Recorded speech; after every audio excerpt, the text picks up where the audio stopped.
Estimados y estimadas telespectadores, bienvenidos a un nuevo capítulo del programa Más Conocimiento de Campus TV y la Dirección de Investigación de la Universidad de Talca. En esta séptima temporada del programa Más Conocimiento, que lo estamos desarrollando online, estamos entrevistando a académicos y académicas de la mesa temática Envejecimiento de la Red de Universidades del Estado de Chile. En el capítulo de hoy vamos a conversar con dos investigadoras. Por una parte, vamos a hablar con una académica que trabaja con unos microorganismos que se les denomina cándida y que causan ciertas infecciones en la cavidad oral. Y por otra parte, vamos a conversar con una académica que estudia y conoce muy bien el genoma, porque es bióloga genetista, y nos va a hablar del genoma y algunas particularidades de las infecciones por el virus SARS-CoV-2, COVID-19. Para conocer más de esto, acompáñenos en Más Conocimiento.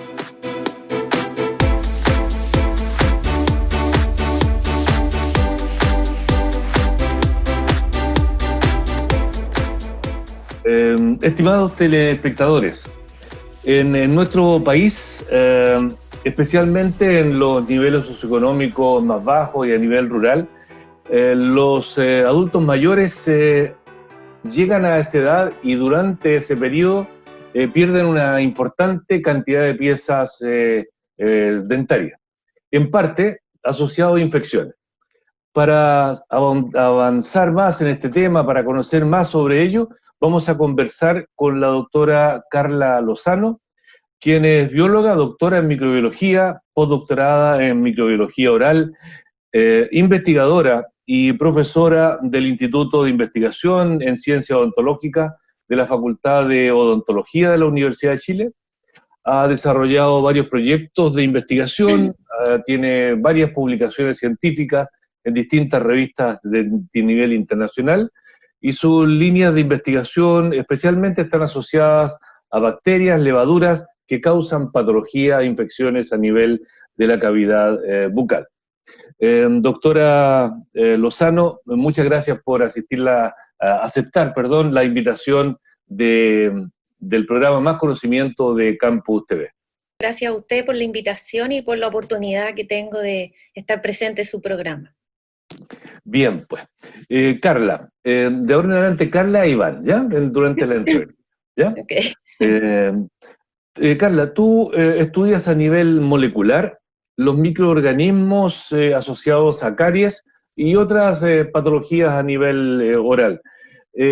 Como estamos hablando con la gente en su casa y que no son biólogos moleculares, ¿no? Ni son infectólogos, ni odontólogos, primero, ¿qué significa estudiar a nivel molecular las bacterias y levaduras? Ya, lo que pasa es que, en la cavidad oral hay, en diferentes nichos, ya sea en la lengua, en la mucosa, en los dientes, existen microorganismos que conviven con nosotros desde el momento del nacimiento hasta el envejecimiento. Esta microbiota bucal, va cambiando con el tiempo, y ellos se van también evolucionando y adaptando a nuestras condiciones del hospedero, ¿ok?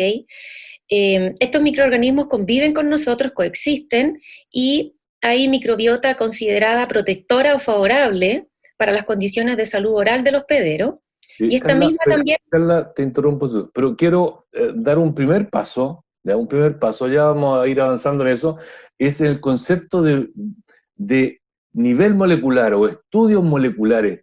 ¿Qué implica estudiar molecularmente un organismo? Eso implica estudiar interacciones ecológicas entre los microorganismos a nivel genético, es decir, qué genes son los que expresan cuando están presentes en condiciones de salud oral versus cuando están en una situación de competencia con un patógeno, por ejemplo, qué genes son los que expresan, y con eso conlleva a qué factores de virulencia son los que está expresando en este microambiente que pueden llevar a una condición de daño para el hospedero, por ejemplo. Carla, y esos genes, ¿ya? Genes, ¿dónde están en una bacteria o en una levadura? Están en la bacteria, están en el cromosoma circular que está presente en el interior de la célula versus en la levadura, que es una célula eucarionte. Estos genes están presentes en el núcleo. A ver, mira qué interesante. Disculpa que te haga preguntas, que tú supondrás que yo algún conocimiento tengo del tema, pero estoy pensando en los telespectadores. Tú hablaste de célula eucarionte y entiendo que está la procarionte. ¿Cuál es cuál allí? Bacterias y Sí. levaduras, qué sé yo. Sí, las bacterias son células procariontes, las cuales no tienen núcleo y tienen un solo cromosoma circular que está al interior de la célula, versus la levadura, que es un hongo unicelular, es una célula eucarionte y que presenta núcleo, por ejemplo. Entonces, estas levaduras tienen más de un cromosoma y es ahí donde presentan entonces estos genes que desencadenan en expresión de factores de virulencia, como algunas proteasas, péptidos, Ya, y etcétera. ahí hay otro paréntesis más. Tú dices genes y nombraste proteínas u otros factores que también pueden ser proteínas. ¿Y qué relación hay entre estos, a propósito de lo molecular, qué relación hay entre estos genes que están en ese cromosoma o en los varios de la levadura y la proteína? ¿Cómo ocurre este cambio entre un gen y una proteína? Bueno, los organismos vivos tienen ácidos nucleicos, ADN, ¿cierto? ARN, y aquí en el ADN están codificados los genes, que luego de un proceso de transcripción, estos genes forman RNAs mensajeros, que son los que van a dar después al origen de proteínas en el proceso de traducción. Estos procesos de transcripción y traducción a proteína ocurren tanto en bacterias como en células eucariontes, que en este caso estamos hablando de levaduras, que es un tipo de hongo. Ya. Ya ¿Okay? que estamos hablando ya hecho el alcance simple molecular, pero ya nos quedó relativamente claro, eh, y hemos mencionado bacterias, hemos mencionado levaduras. Las bacterias y levaduras podrían causar infecciones en la cavidad oral de las personas mayores. Por supuesto, porque como mencioné al principio, esta microbiota bucal con el tiempo va cambiando y en el envejecimiento ocurren varios procesos eh, propios del adulto mayor que pueden llevar a generar que estas bacterias comensales en algún momento, es decir, microbiota protectora para condiciones de salud oral, puedan pasar a ser microorganismos oportunistas que produzcan infecciones eh, en la cavidad oral del adulto mayor. Pero estas infecciones, la verdad es que están más relacionadas a enfermedades polimicrobianas, porque como en la cavidad oral hasta el momento se han descrito más de 700 especies distintas de microorganismos, Mira, las lesiones o infecciones no están asociadas solamente a un microorganismo en particular, ¿ok? Sino que son polimicrobianas donde varios microorganismos coexisten y coagregan para exacerbar infecciones o enfermedades en la cavidad oral de adultos mayores, por ejemplo. ya. Hemos estado hablando en parte de bacterias, levaduras, y a propósito de levaduras, quiero preguntarte, ¿qué relación hay entre levadura y cándida? Ya, el género Cándida son hongos unicelulares, las cuales tienen una forma alargada o una forma oval, si uno la observa esta célula al microscopio, y presentan un tipo de división celular asexual que se llama gemación. ¿Por qué lo recalco? Porque este proceso de gemación ocurre que una vesícula emerge desde un extremo de esta célula unicelular y crece hasta más o menos el tamaño de la célula madre. Cuando alcanza ese tamaño, se produce una división, se libera esta célula formando una nueva célula. Pero en condiciones, ocasionalmente lo que ocurre es que esta vesícula no se libera y forma una extensión alargada, un filamento llamado hifa, que son varias células unidas entre sí, en donde también las esporas de esta levadura se van agregando a lo largo de este filamento, formando entonces esta forma filamentosa. ¿Por qué lo menciono? Porque este es el principal factor de virulencia que presenta Cándida y que provoca estas lesiones orales en la cavidad vocal. Este entonces factor de virulencia, que es su capacidad de cambiar de un estado de levadura, es decir, de una forma unicelular, a este filamento alargado que se llama hifa, es su principal factor de virulencia y que produce entonces, exacerba algunas lesiones orales porque ayuda a estructurar estas biopelículas de las cuales ya vamos a hablar. Interesante. Pero quiero precisar esta asociación levadura. Cuando mencioné cándida, tú dijiste un género. Estos conceptos de género, especie, familia, ¿son distintos niveles de agrupaciones en los microorganismos? Sí, son distintas ¿Cuál, agrupaciones, cuál tal, de mayor a menor, por lo menos los más importantes?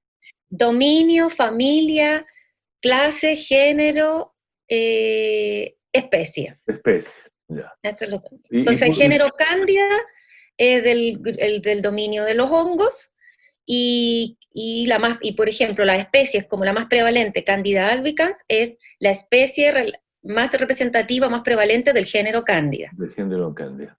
Y el concepto de levadura cándida, la levadura es un concepto, voy a decir, no técnico. ¿Por qué, qué relación hay entre el concepto de levadura y el género cándida? Es que la levadura está dentro del dominio de los hongos, pero es unicelular y produce este filamento que se llama hifa, pero no son hifas verdaderas como las que se presentan en los hongos. Los hongos que nosotros conocemos, por ejemplo, en el hongo del pan, etcétera, son multicelulares y tienen este famoso micelio, que es la agrupación de hifas, y que además estas hifas tienen otra característica, que sí presentan septos entre las células que se van uniendo. Es diferente de la conformación. Ya. Ya, de ahí entraríamos en un terreno bastante más técnico que no es el propósito de este programa. A propósito de cándida, y para ir entrando ya en lo más específico de tus investigaciones, ¿qué tipo de lesiones provocan las cándidas? Y si es A ver, que Candida albicans es la más prevalente también en la patología bucal. sí, en la cavidad oral las lesiones más prevalentes asociadas a candidiasis son, en el adulto mayor, por ejemplo, son estomatitis protésica, asociada a candidiasis, está también hiperplasia irritativa, queilitis angular, que es otro tipo de lesión oral, y el líquen plano, por solo nombrar algunas, hay muchas más, ¿ya?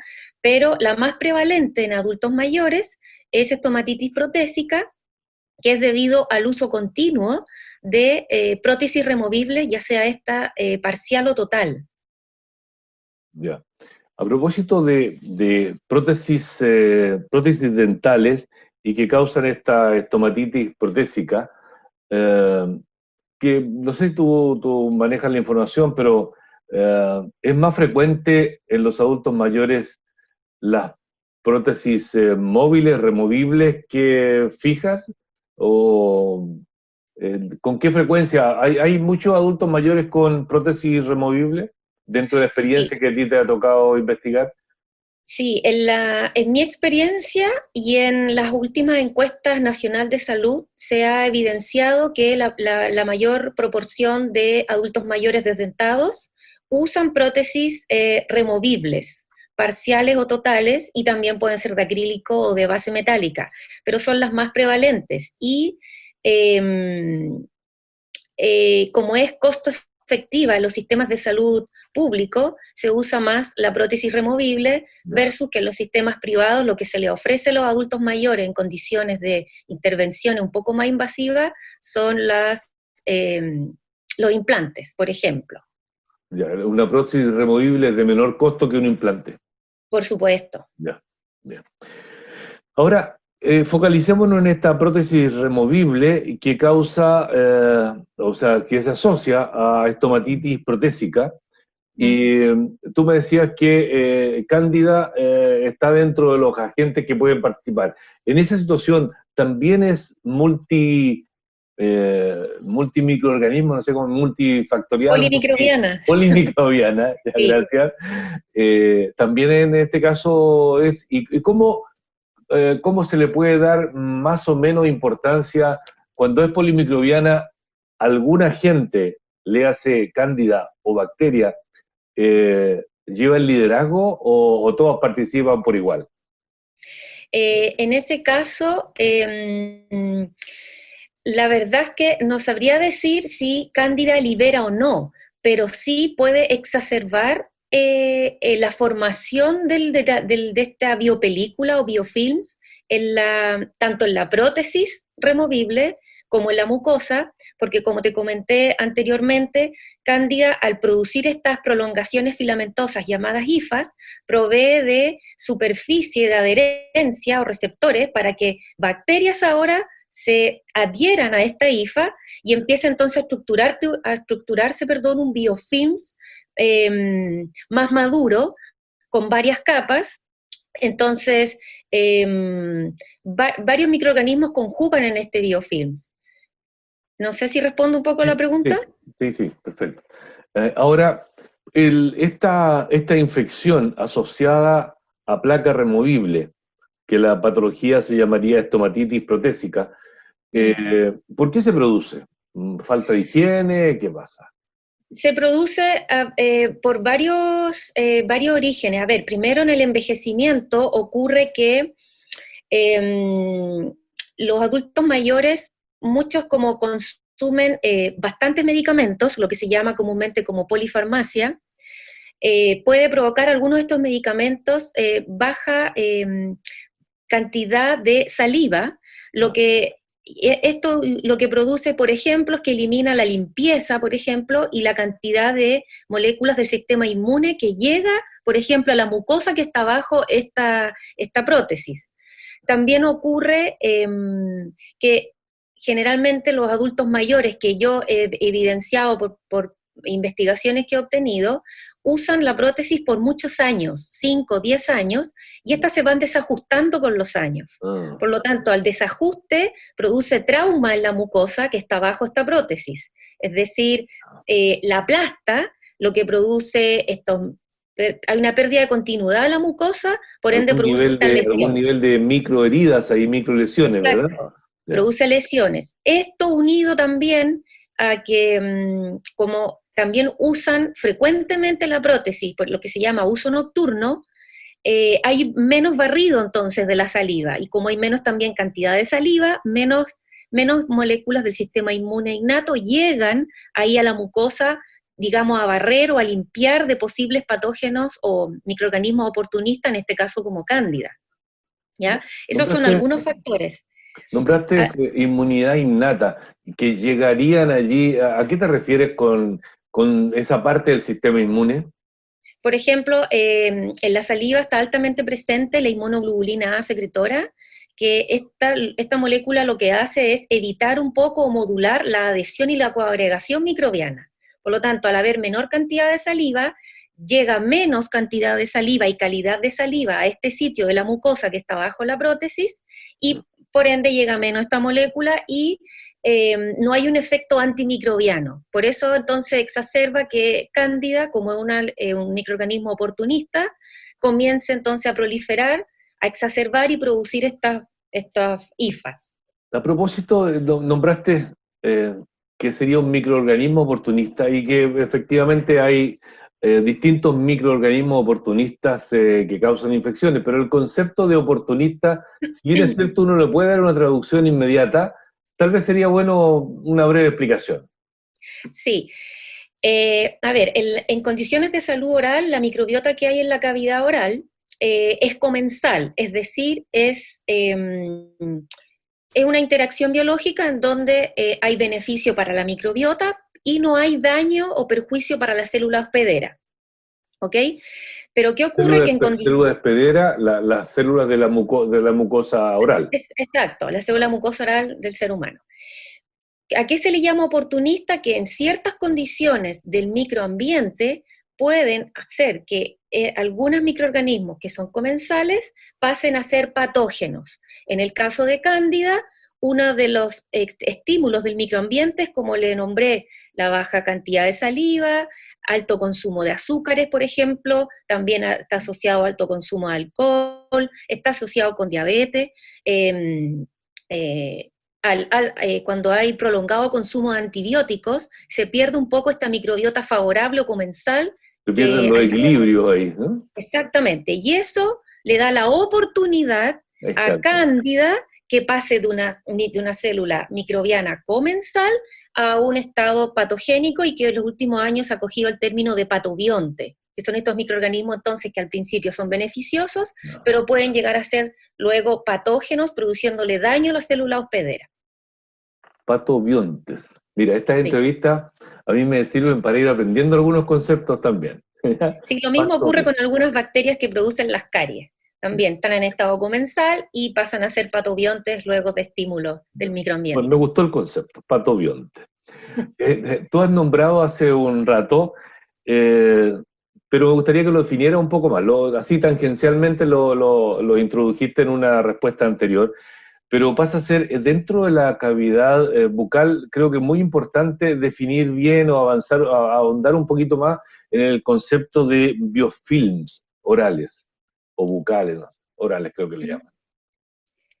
Ya, el concepto de biofilms en inglés o en español, que es biopelículas, son estas comunidades de microorganismos que crecen en una mezcla estructuralmente compleja, adheridas a una superficie, ¿ya? Y esta mezcla no es solamente una sola capa, pueden ser varias capas, y estos microorganismos están embebidos en una matriz extracelular que ellos mismos producen. Ellos sintetizan componentes que lo liberan, ¿cierto?, al medio, al exterior, y van formando esta matriz que le permite a ellos coagregar, coexistir, y esta matriz una especie como de enrejado, malla, que está compuesta principalmente por polisacáridos, que le da la consistencia, por así decirlo, pegajosa a esta matriz y que le ayuda a ellos mantenerse entonces ahí pegados y estructurar esta biopelícula altamente organizada y que además de polisacáridos tiene proteínas, DNA de los mismos microorganismos, etc. Y esta matriz le provee al organismo, por ejemplo, señalizaciones entre ellos, que es lo que se llama comunicación intercelular, les permite migrar, les permite defenderse, por ejemplo, contra antibióticos, en el caso de las bacterias, etc. Mira, bien, me pareció muy clarita la explicación, gracias. Carla, las infecciones bacterianas, ya de hace algunos años, varios, son tratadas en forma relativamente específica, dependiendo de la bacteria, por antibióticos. En el caso de los hongos y particularmente Cándida, que es el área, en la especie, el género, perdón, y Cándida albicans sería la especie con la que tú trabajas, ¿responden a los antibióticos? No, porque al ser una levadura, es decir, un hongo unicelular, estas cándidas responden a antifúngicos. Estos antifúngicos pueden actuar a nivel de pared celular, que es la estructura que está por fuera de la membrana celular de la levadura. Hay otros antifúngicos compuestos que actúan sobre la membrana celular y otros que definitivamente pueden ingresar y llegar hasta el núcleo de la célula. Por eso no responden a antibióticos y las personas tienen un mal concepto de los antibióticos, creen que sirven para toda lesión o infección o enfermedad polimicrobiana, porque los antibióticos son contra bacterias y los antifúngicos son contra hongos, que en este caso particular de cándida. Ya, Los perfecto. más conocidos, que me imagino las personas lo han consumido más de alguna vez, son el miconazol, el ketoconazol, fluconazol. Esos Ahora son hay un tema antifúngicos. que son antifúngicos. Ahora hay un tema particular. En los últimos años se han detectado que levaduras cándida no albicans han comenzado a prevalecer también en algunas enfermedades ya sistémicas del cuerpo humano y muchas de ellas han comenzado a presentar resistencia frente a estos antifúngicos, que es un tema no menor, al igual que también se ha hablado mucho de la resistencia bacteriana a los antibióticos. Así es, así es. Mm, Por lo tanto, hay que usarlo en forma restringida, con indicación de exacto, especialista, ¿verdad? sí. Eh, antes de acercarnos hacia el final de la conversación, me gustaría llevarte por un breve minuto al laboratorio, ¿ya? El, Tú como bióloga y trabajas a nivel de biología molecular y tienes que tener las cándidas allí en algún soporte, ¿qué tipo de, voy a decir, ensayos, pruebas, métodos de laboratorio se utilizan en un laboratorio de microbiología oral? A ver, a ver, ensayo, a ver, cuando uno comienza a trabajar con un microorganismo, tiene que conocerlo en su totalidad. Entonces uno comienza primero observándolo al microscopio. Es lo primero que tiene que ver cómo es la célula, qué tamaño es la célula, cómo se comporta la célula, etcétera. Eso es a nivel microscópico. Luego pasa a un nivel macroscópico, que es ver cómo crece, cómo se forma la colonia, de qué porte es la colonia, cuáles son los límites, los colores de la Una colonia. colonia es una agrupación de estas cándidas, ¿no? Exacto. Ya. También tiene que empezar a descubrir cuál es el medio de cultivo especial en donde este microorganismo puede crecer de forma estandarizada. Luego uno puede pasar a ver, realizar curvas de crecimiento para ver cuánto tarda en llegar a una fase exponencial, una fase estacionaria, cómo se comporta, cuánto se demora en dividir la célula, porque frente a eso uno comienza a estandarizar diseños experimentales que incluyen al microorganismo. Actualmente yo estoy, bueno, antes de la cuarentena, estaba realizando biofilms in vitro de cándida con alguna especie de Streptococcus. Entonces uno mide la biomasa que se forma, la capacidad de filamentación de este microorganismo, y lo otro que hay que tener, ya que estudio interacciones a nivel molecular, uno cuenta con diversos kits para extraer ADN, ARN, proteínas, y también PCR en tiempo real, que está muy de moda, Claro. para Pero estudiar mira, expresión génica. pero interesante, disculpa Carla, interesante aprovechar la oportunidad para mencionar que PCR, qPCR o el PCR en términos genéricos, que si bien es cierto se hizo de moda a propósito de COVID, es una técnica de biología molecular utilizada para un sinnúmero de situaciones para estudios moleculares, ¿verdad? Claro, es bastante sensible.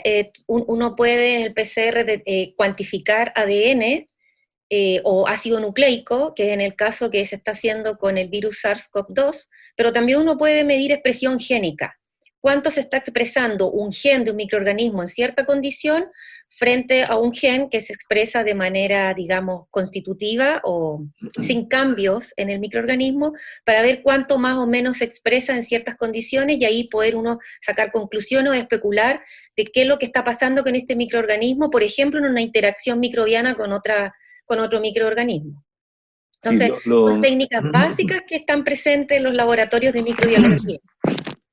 sí, lo que pasó con PCR hace algunos años atrás, pasó con ELISA. ELISA, que es, como tú sabes, una metodología de laboratorio que no voy a describir, a propósito de VIH, ELISA VIH, no, el ELISA como que ocurre para el QPC, para el PCR, se utiliza para muchas determinaciones.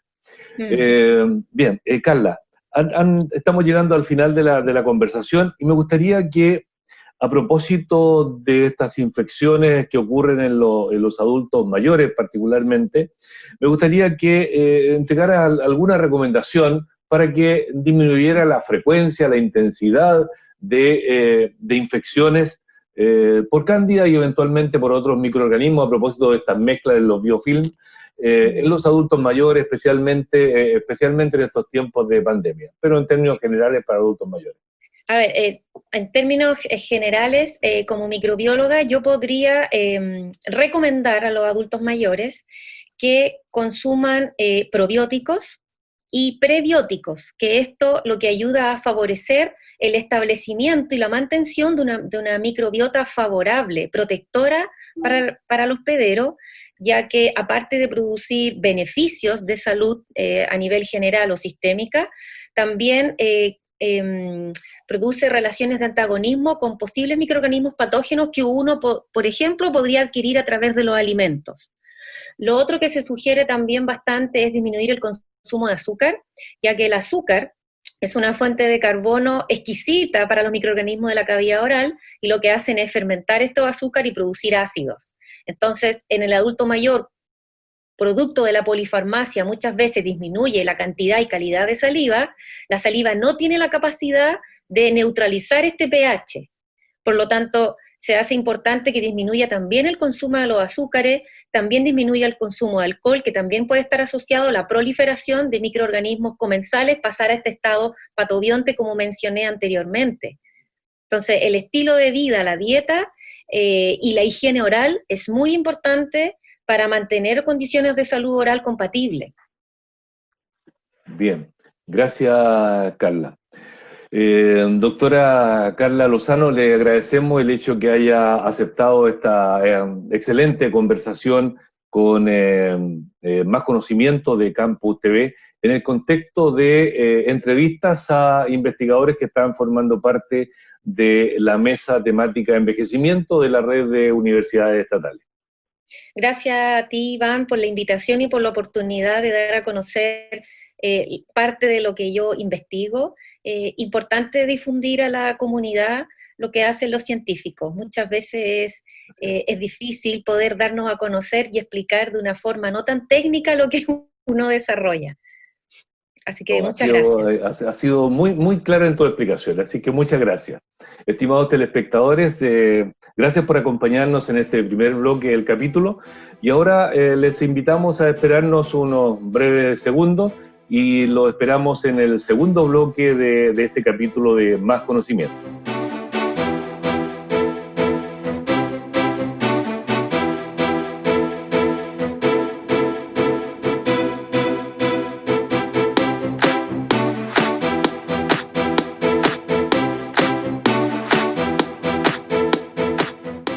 Estimados telespectadores, SARS-CoV-2 es el virus que causa la enfermedad COVID-19.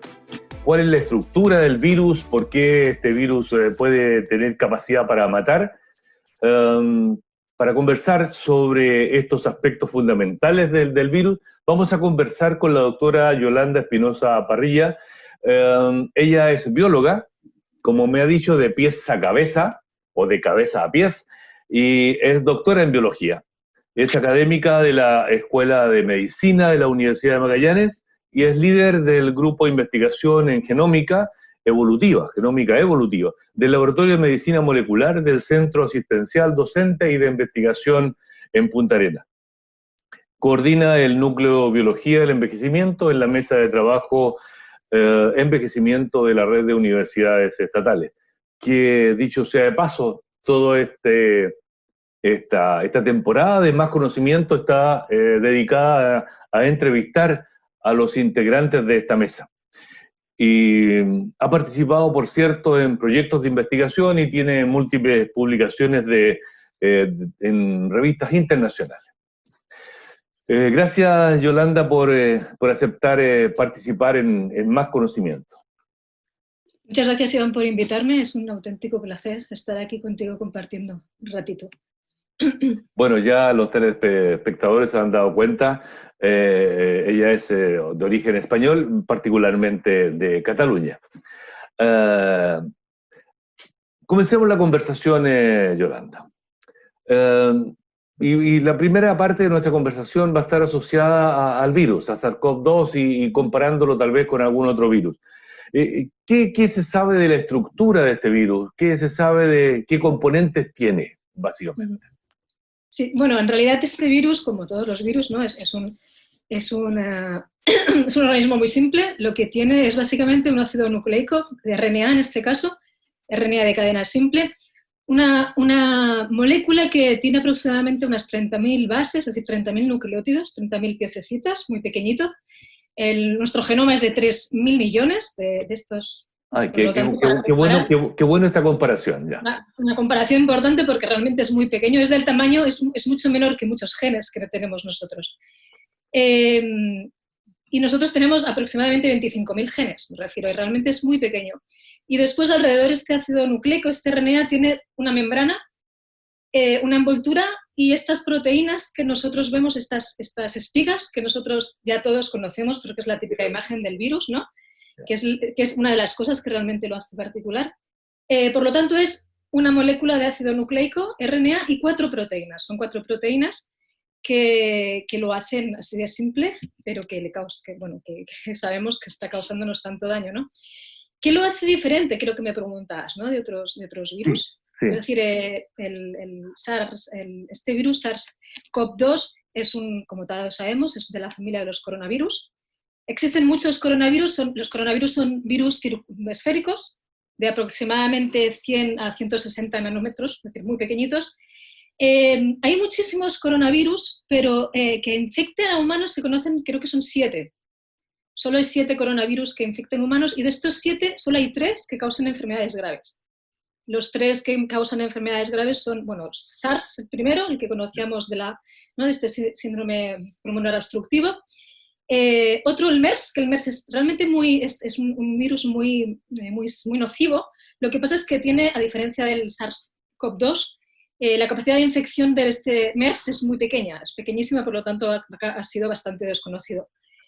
Y lo que hace, no sé si me preguntas, lo que hace diferente a este nuevo virus, Sí, a propósito que lo comparabas con alguno de sus parientes, ¿y este por qué es tan infectante? ¿Por qué es tan agresivo, etcétera? Sí, esta es la pregunta del millón, ¿no? Un poquito es la pregunta que se está intentando, es decir, es la respuesta que se busca a esta pregunta. Ya se sabe bastante, es decir, es impresionante con el poco tiempo que lleva entre nosotros, porque realmente a nosotros nos parece enorme el tiempo, porque hemos estado encerrados casi todos, ¿no? Pero el tiempo que ha pasado desde que se descubrió es poquísimo, y se sabe mucho ya para lo poco que hace que conocemos al virus. Pero todavía falta muchísimo por conocer. Lo que sabemos de él es, sí, que es realmente muy contagioso, que realmente puede ser muy nocivo en algunos casos, sabemos que no siempre, que es una de las preguntas claves, ¿por qué no siempre y por qué en qué casos, no? Y este índice alto de contagio y su severidad en las infecciones tiene mucho que ver, como te decía, con la estructura de esta espiga, ¿de acuerdo? Es decir, tenemos este virus circular con estas espigas que salen, y estas espigas es lo que se está viendo que es bastante diferente respecto a otros coronavirus. No solo de los que infectan a humanos, sino de su familia, es decir, la familia, de los ancestros de los cuales deriva este virus. Ya se sabe, la secuencia del virus se obtuvo en enero, sabemos, ¿no? En China, la comunidad científica china pudo descifrar su secuencia en enero. Desde entonces han secuenciado, hace un mes en Nature salía un dato muy objetivo que decía que más de 35.000 genomas de virus, de este virus, ¿no? De estas diferentes cepas.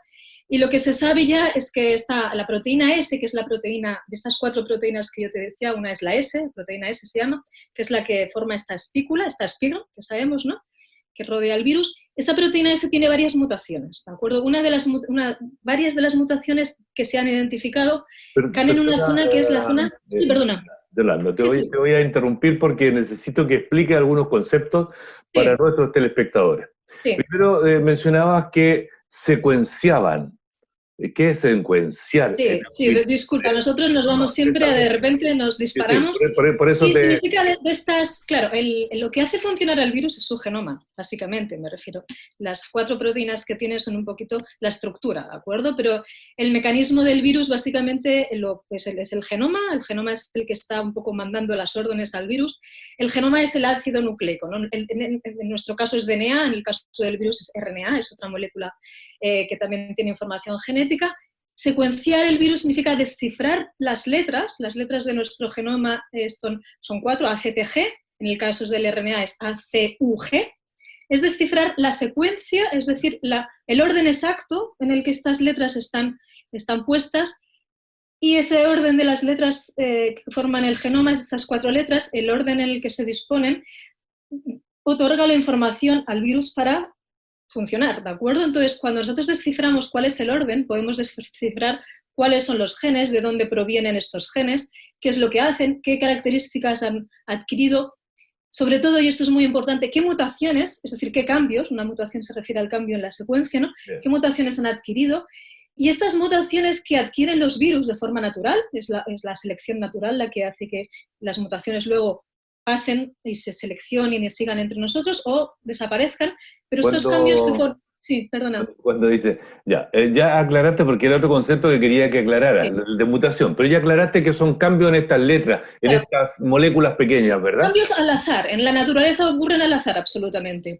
Y ahí tú, pero en otro momento mencionaste que también esto iba siendo seleccionado, Claro. que habían situaciones que lo hacían, que ocurría, que fueran, esa mutación quedó seleccionada. ¿Por qué quedó esa y no la otra? Claro, quedó esa y no la otra por el simple hecho de que esa mutación le produce un beneficio al virus y la otra mutación no le produce ningún beneficio. Cuando no produce ningún beneficio hablamos de neutralidad, son neutros, es decir, la mutación exista o no exista, no le produce ningún beneficio o perjuicio, no le perjudica para nada el virus. Pasa con nosotros también, este es un mecanismo natural que pasa en todos los organismos vivos. Lo que pasa es que los virus tienen esta gran capacidad de mutar mucho. Mutan mucho, sabemos por el virus de la gripe, mutan mucho, ¿no? Es decir, cada año hay una nueva cepa, y esto es parte de su supervivencia, es decir, es fundamental para el virus mutar. En el caso volviendo a tu pregunta original, en el caso del SARS-2, las mutaciones que se han visto que lo hacen es decir, que le otorgan a él mucho beneficio, tienen que ver, es decir, en la proteína, estas espículas, podríamos decir, son la llave de entrada del virus a nuestras células. Es decir, es como una llave, ¿de acuerdo? Esta espiga es la llave que se une a un receptor de nuestras células, que sería la cerradura, ¿de acuerdo? Esta llave se une a la cerradura, puede ser más o menos perfecta, la llave y la cerradura, ¿no? Nosotros sabemos, ¿no? Ya hablando de llaves y cerraduras, tenemos llaves perfectas que cierran muy bien, abren muy bien, y llaves que a veces pues no acaban de abrir la puerta. Pues en el caso de los virus, este virus SARS-2, el virus, las mutaciones, no el virus, las mutaciones que se han originado en el virus han hecho que esta llave funcione, digamos, con una gran perfección. No es perfecta, y esto puede enlazar con cuando hablemos de si se ha creado, o si hablamos de si se ha creado o no en un laboratorio. La llave no es perfecta, pero es muy buena llave. Entonces este virus ha sufrido una serie de mutaciones que hacen que su llave encaje muy bien con nuestra cerradura. Y esto hace que entre con una gran facilidad. Otra de las mutaciones, esta está casi ya como es bastante, está bastante, digamos, hay bastante consenso a nivel de la comunidad científica. Otra de las mutaciones que también están en esta proteína S, esta espiga, parece que tiene que ver con su capacidad como de ocultarse a nuestro sistema inmune. Esto no está demostrado, se está estudiando. Hay hipótesis que tiran hacia ese lado, que se apuntan a que tal vez este virus tiene una gran capacidad para ocultarse, ¿de acuerdo? Es decir, para lo que se diría a ponerse una manta de unas moléculas determinadas de mucinas sobre las señales que nuestro sistema inmune reconoce, ¿de acuerdo? Parece ser, esto, como te decía, Iván, uno va leyendo artículos y hay hipótesis que señalan hacia este lado, pero no está demostrado del todo.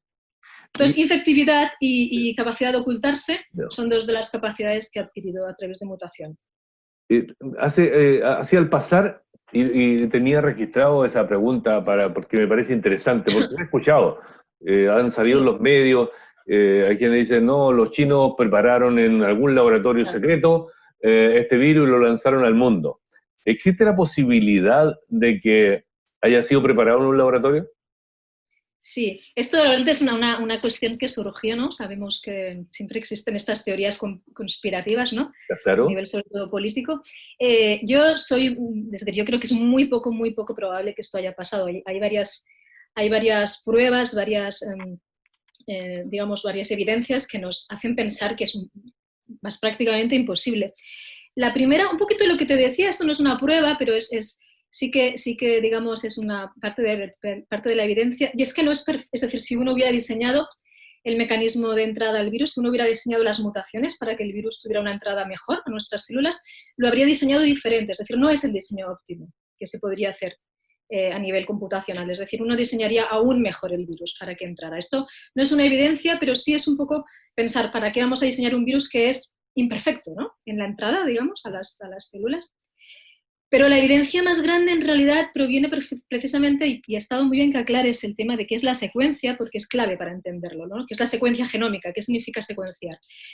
Como te decía, desde la secuencia de referencia se han secuenciado muchos otros virus, cepas del mismo virus, y además teníamos secuencias anteriores de coronavirus, entonces uno puede muy bien reconstruir la historia de cómo esa secuencia ha ido mutando, ¿no? Cómo ha cambiado esa secuencia desde los virus antecesores al virus actual.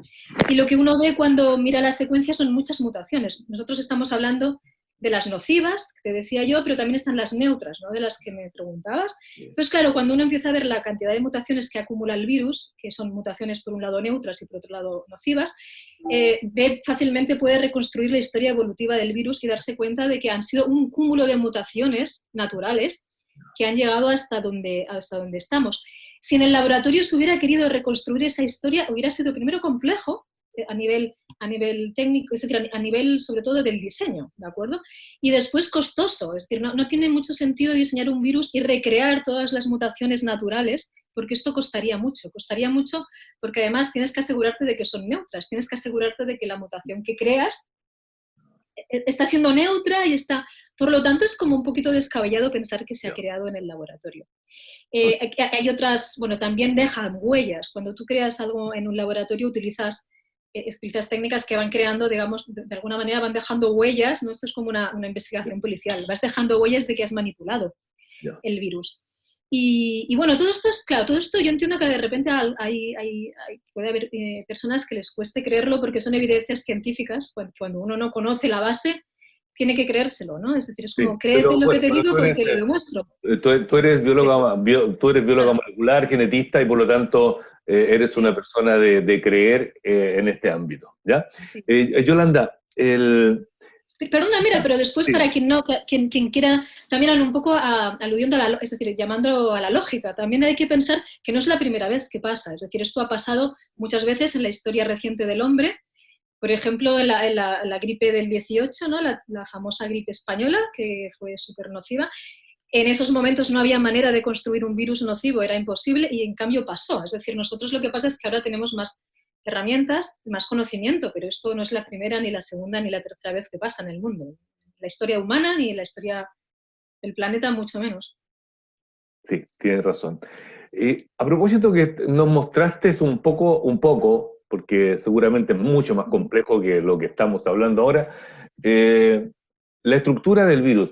¿Alguna de esas moléculas, alguna de esas proteínas, alguna de esas enzimas en su interior, o el propio ARN, pueden ser blancos terapéuticos en algún momento?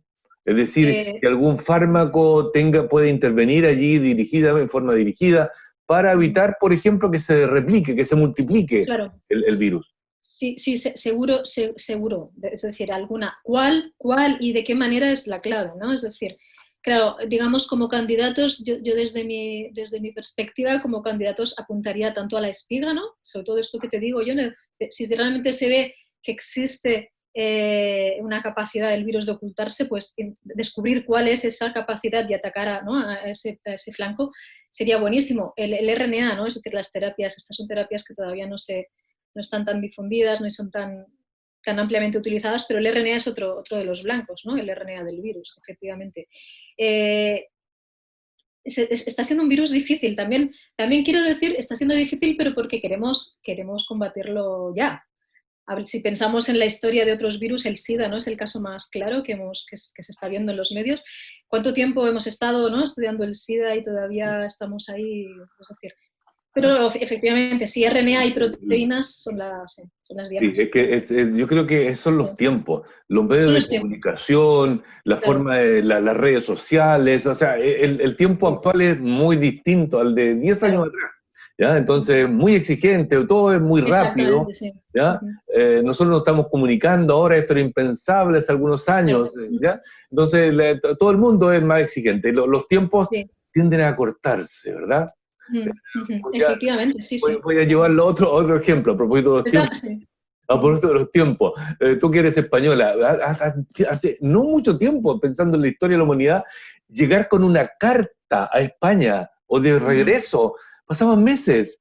Efectivamente, sí. Hoy, en el segundo, tú vas a estar comunicado, tú conoces, con el doctor Jaume Marrugat en Barcelona. Así. Entonces, claro, le exigimos a todo. Exigimos, sí. Lo instantáneo, lo rápido, ¿verdad? Pero tú mencionabas un buen ejemplo. En el caso del SIDA, todavía no tenemos una vacuna adecuada, pero claro, se encontraron fármacos que en forma como triterapia pueden bloquear la multiplicación. Entonces, por allí yo creo que van a avanzar seguramente algunos laboratorios que están especializados en esto. Te quiero llevar a otro tema, Yolanda. Tú que eres genetista, bióloga genetista, ¿tú crees que este virus, el SARS-CoV-2, puede afectar de distinta manera a distintas poblaciones humanas, a distintas razas? ¿O Sí. somos todos iguales y por lo tanto la Sí, temperatura va a entrar exactamente igual? Yo estoy convencida, y esto no tengo pruebas contundentes, pero estoy convencida por otros casos, en realidad, de otras enfermedades y otros virus, que hay diferencias, efectivamente, entre poblaciones. Y estoy convencida, ya te digo, no hay una evidencia actual para SARS-CoV-2, pero por otros casos y por la historia de la humanidad. Por ejemplo, ¿alguno? A ver, ¿alguno? Bueno, mira, hay una historia ya, es decir, simplemente cómo han cambiado las poblaciones. Es decir, las poblaciones en el hombre, ¿no? La especie humana, nos diferenciamos muy poco entre poblaciones, pero las pocas diferencias que hay entre poblaciones básicamente están en el sistema inmune. Es decir, lo que más ha moldeado la diferencia entre poblaciones, que esto se ha visto muchísimo, entonces las diferencias están básicamente en el sistema inmune, es decir, somos bastante diferentes a nivel de nuestra respuesta inmunitaria entre asiáticos, las grandes poblaciones, podríamos decir, asiáticos, africanos, europeos y americanos, ¿no? Las poblaciones mezcladas de América. Y esto lo ha marcado en gran medida las historias de infecciosas, es decir, todas las grandes epidemias que ha sufrido la humanidad. Por ejemplo, uno de los casos que me parecen más interesantes son todas las pestes que se padecieron en Europa, la peste bubónica y otras que se padecieron como en la Edad Media, que fueron increíblemente dañinas, ¿no? Es decir, la peste bubónica, sí creo que se calcula que 1/3 de la población europea fue eliminada.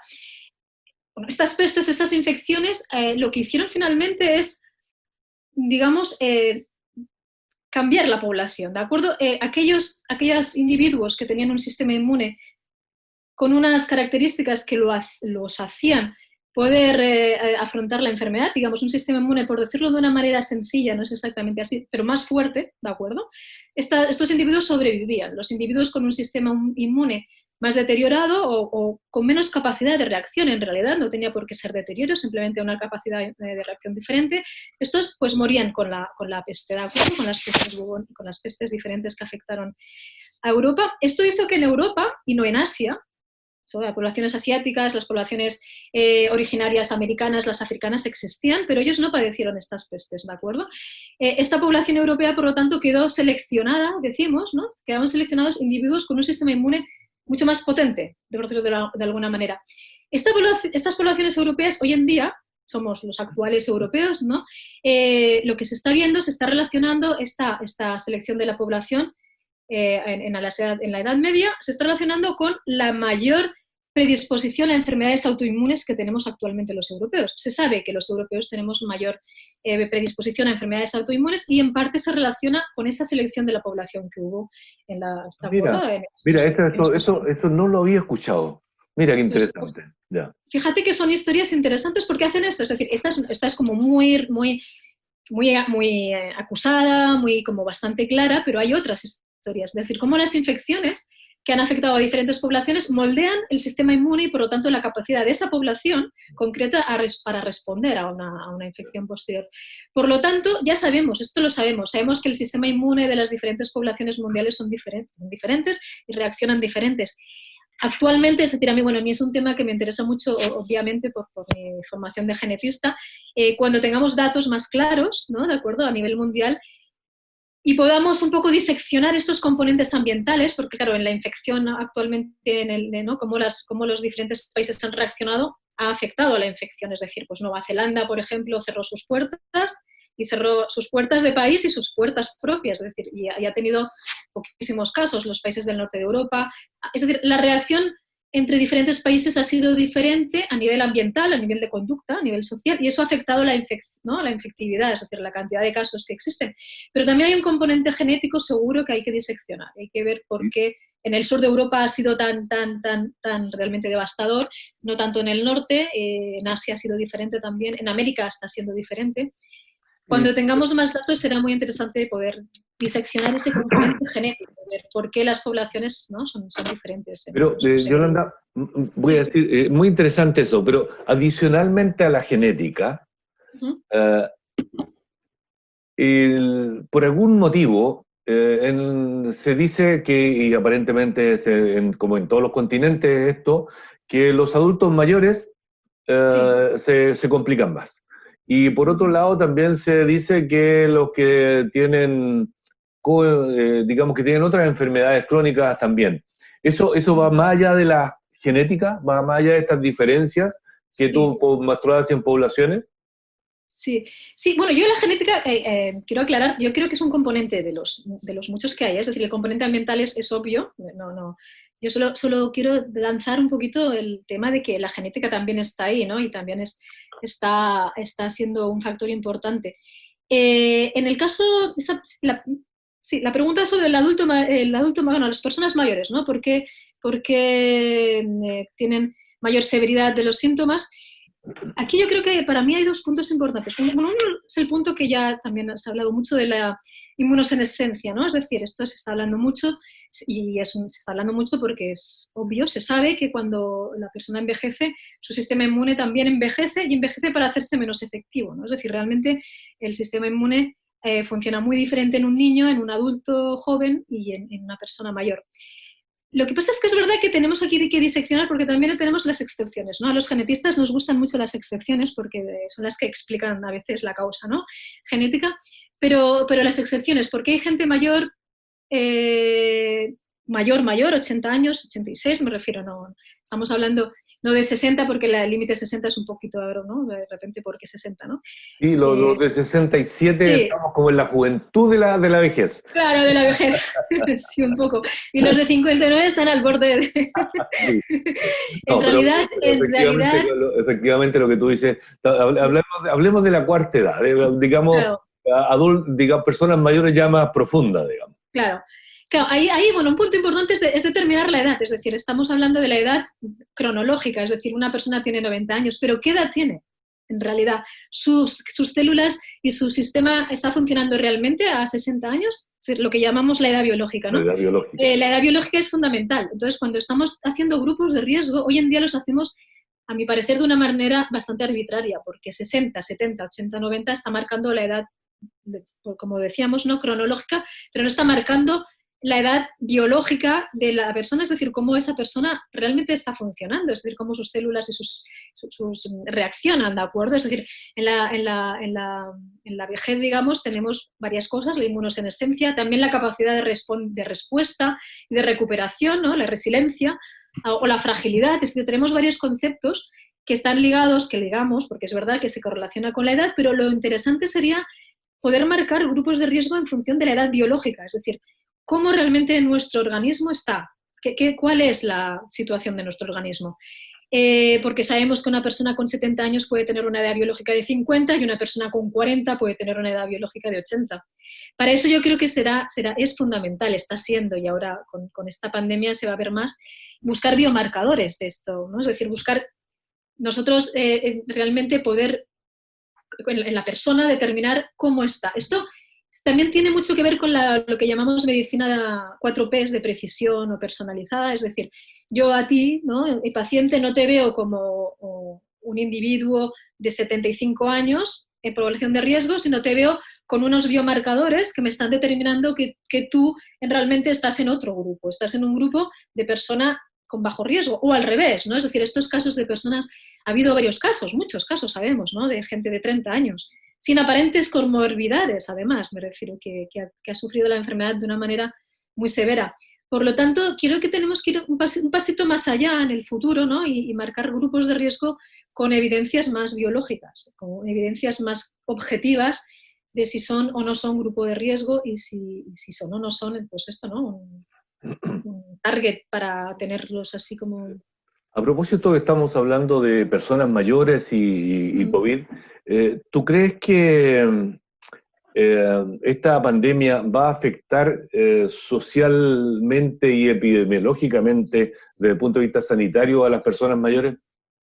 Mira, yo voy a ser idealista y voy a llevarme por lo que me gustaría y creo que puede ser. Yo creo que sí. Veremos, ¿no? Lo que sí que es verdad es que al menos contamos con datos que nos hacen ver que tenemos que cambiar, con datos más fiables que anteriormente. Es decir, por ejemplo, bueno, el caso a lo mejor que más me viene a la cabeza es el de los, ¿cómo se dice? Las residencias ¿no? de gente mayor. Es decir, en España se ha visto mucho. De hecho, hay ahora un debate político importante, hay unas confrontaciones a nivel político importantes por cómo se gestionó esto a nivel de las residencias.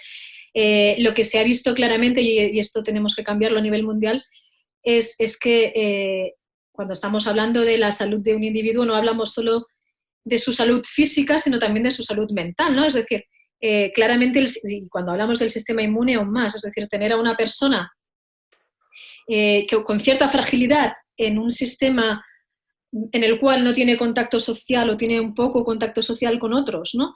Además, en vez de favorecer que sea una persona cada vez más autónoma, intente ganar autonomía, se le protege demasiado. Es decir, tenemos a una persona mayor con ciertas dificultades de salud y si lo que hacemos es encerrarla en un cuarto, ¿no? En una habitación, con un contacto esporádico con sus compañeros, aislado de la familia, y a la que no le permitimos hacer nada porque creemos que no es capaz de hacer nada, a esta persona no le estamos haciendo un favor, no estamos haciendo que esta persona pueda, digamos, resurgir un poquito, ¿no? Y hacerse. Lo que se está viendo claramente es que a la hora de tratar el paso de la edad, lo que tenemos que intentar favorecer es la autonomía de las personas, es decir, que cada vez que no pierdan autonomía, ¿de acuerdo? Es decir, si una persona con cierta problemática para moverse, le decimos, no vaya usted a comprar, ya le compro yo, pues no sé si le estamos haciendo un favor. Es decir, es bueno decirle, pues intente ir a comprar, no compre con mucho peso. Es decir, tenemos que ver la manera de tratar al adulto, a la persona mayor, que sea realmente más favorable para que su deterioro sea más lento. Es decir, esto ya se sabía, ¿no? Porque hay muchos estudios que apuntan a que es importante fomentar la autonomía, fomentar, ¿no? las relaciones sociales de las personas. Pues estamos hablando del grupo de personas mayores, pero esto se trabaja desde cero, ¿no? Siempre es bueno ser autónomo y ser... Entonces, yo creo que esto espero que sí que se le tome mayor consideración y cambie, ¿no? Con un poquito. Dejar ese sistema proteccionista. Te quiero llevar a un terreno, estamos llegando hacia el final de la conversación. Te quiero llevar a un terreno más bien, voy a decir, casi pseudopolítico del COVID, ¿ya? ¿Cómo ves tú que el mundo, y en particular Chile, los científicos chilenos y las agencias que entregan recursos para hacer ciencia, están enfrentando y deberían enfrentar la ciencia, particularmente la ciencia, voy a decir, ciencia básica? Sí. Sí, mira, es una buena pregunta porque, bueno, aparte de cómo esto nos va a cambiar un poquito, ¿no? Es importante a diferentes niveles. A mí me gusta pensar que, por ejemplo, bueno, a partir de esta pandemia, así como por un lado los políticos, bueno, a nivel, digamos, gubernamental se han cerrado fronteras, ¿no? Es decir, ha habido una especie de encerramiento. A nivel científico ha habido lo contrario, ¿no? Lo que ha habido es una apertura mayor aún. Es decir, había ya una tendencia, es una tendencia de hace unos años de abrir, ¿no? De abrir los datos, de hacer público y compartir datos. Esto es una tendencia que se viene dando, pero esta pandemia a nivel científico lo que ha hecho yo creo que es aumentar esto, ¿no? Es decir, lo ha hecho aún más cierto, más plausible. La respuesta científica a mí me ha parecido muy buena a nivel mundial y Chile se ha unido a esa respuesta científica, es decir, la agencia, la NIT, ¿no? Ha abierto unas convocatorias recientemente, este mes pasado, que van a ser de rápida resolución para fomentar cualquier estudio básico. Lo importante también es que son estudios básicos, pero también estudios más aplicados y más en ciencias sociales, me refiero. Ha abierto una convocatoria especial para financiar proyectos COVID-19, es decir, ha sido como, dejemos al lado por un momento el resto y vamos a afrontar este problema de una manera integral y lo que sí que está claro y yo creo que no puede haber duda, es que ha habido una apertura general, tanto en Chile como en el mundo, ¿no? Es decir, los científicos, lo que te decía anteriormente, han abierto sus datos. es decir, pensemos, por ejemplo, que te comentaba del genoma, es decir, en enero se secuenció el primer genoma en China, se hizo público absolutamente a la comunidad científica, desde entonces han secuenciado muchos otros genomas del virus, son datos abiertos, se están compartiendo datos clínicos, es decir, bueno, seguro que hay alguien que ocultará datos, pero me refiero en general, todos los científicos, y tanto a nivel básico como a nivel clínico, están compartiendo datos. Si hay un intento con un fármaco y falla, se hace público. Si hay algún avance con ese fármaco, se hace público, se comparte de una manera que yo creo que no ha habido precedentes. Ya te digo, era una tendencia, pero es una tendencia que creo que de repente se ha acelerado y espero que se instaure, ¿no? O sea, tú lo ves como a nivel político ya... positivo. Sí, claro, a nivel político ya es otro tema más complejo, ¿no? Porque realmente ya vemos las respuestas de los países han sido súper diferentes y no acompañan a la respuesta científica. Otra cosa importante... Perdona, esta convocatoria que hizo ANID, que es el ex-CONICIT, que es la agencia más importante, lo digo para los espectadores, es la agencia más importante que entrega recursos para realizar investigaciones en el país. Ahora se llama ANID. ¿Tú ves con buenos ojos esta convocatoria que realizó la ANID? Sí, yo la veo con buenos ojos porque realmente ha sido una respuesta rápida. Hay que ver ahora los resultados de la evaluación, hay que ver porque todo va a ser muy rápido, ¿no? Son convocatorias para un año de investigación. Pero sí, la veo con muy buenos ojos, efectivamente. Es decir, ha sido una respuesta rápida. Es decir, tú me preguntabas por la respuesta chilena y hablábamos de tiempos, ¿no? Hace un rato, es decir, es que realmente ahí estamos en la clave de hoy en día. Es decir, vivimos acelerados, ¿no? La respuesta de la ANID ha sido rápida, ha sido una convocatoria, hecha muy rápido. Para haberla hecho tan rápido está bien montada, está bien. Esperemos que la respuesta, la evaluación, estamos esperando los que hemos pedido proyectos, la evaluación sea rápida. Ahí me vuelves a preguntar dentro de un mes, porque si no ha sido una evaluación rápida, me desdigo. pero sí. Y otra cosa importante es que espero que esto sirva, cuando me hablabas de cambios, yo lo que sí que espero es que se tome conciencia políticamente, porque es muy importante, porque son los que finalmente gestionan, pero también a nivel del país, es decir, del ciudadano de a pie, y esto es una labor que, por ejemplo, tú con este programa estás haciendo. ¿Qué es importante? Que se tome conciencia de la ciencia, del papel de la ciencia, me refiero. Yo creo que esta pandemia ha puesto en evidencia que los científicos no estamos en un laboratorio trabajando para nada o por gusto en nada, me refiero, no hay. Yo no digo que todo el mundo considerará, pero a veces los políticos de repente si no estás trabajando en una cosa súper aplicada, no le ven la importancia de la ciencia. Yo creo que la ciencia básica ha tomado protagonismo en estos meses y yo creo que todos estamos siendo conscientes, hasta los propios científicos, yo creo que estamos siendo conscientes de lo importante que es la labor de a poquito, piedrecita a piedrecita, cada uno en nuestros... Es decir, nadie pensándose que va solo a descubrir la vacuna del COVID o del SIDA, pero esa conciencia de la importancia de la ciencia básica y aplicada creo que ojalá quede y ojalá sirve para aumentar la financiación, ¿no? Y seguro. los esfuerzos. Doctora Yolanda Espinosa, de la Universidad de Magallanes. Yolanda, te quiero agradecer en nombre del programa Más Conocimiento de Campus TV el hecho de que hayas aceptado esta invitación. ¿Ya? Y voy a decirlo particularmente porque tú tienes indicación de reposo absoluto y has tenido la gentileza de estar aquí casi más de media hora acompañando. Sí. Muchas gracias. Gracias, Yolanda. Ya, muchísimas gracias, Iván. Ha sido un placer y ya sabes, cuando quieras, cuenta conmigo. Gracias. Estimados telespectadores, en este capítulo hemos conversado con dos investigadoras. Las dos son biólogas y doctoras en biología, ¿ya? Con ella hemos conversado dos aspectos muy importantes. Con la doctora Carla Lozano de la Universidad de Chile, conversamos sobre infecciones o microorganismos que tienen la capacidad de causar infecciones en la cavidad bucal. Particularmente, ella estudia unas levaduras, unos hongos que se llaman cándida. Y con la doctora Yolanda Espinosa de la Universidad de Magallanes hemos conversado sobre el virus, sobre su estructura, sobre sus proteínas, el ARN, que puede mutar, y por otro lado, también ella nos ha hablado de la esperanza que tiene en que las agencias de investigación, apoyen la investigación básica porque es fundamental. Y de hecho lo ha demostrado en esta pandemia. La información, la generación de conocimiento ha sido muy, pero muy rápida, si uno considera la historia de los últimos tiempos de la humanidad. Estimados telespectadores, gracias por acompañarnos y nos vemos en un próximo capítulo de Más Conocimiento.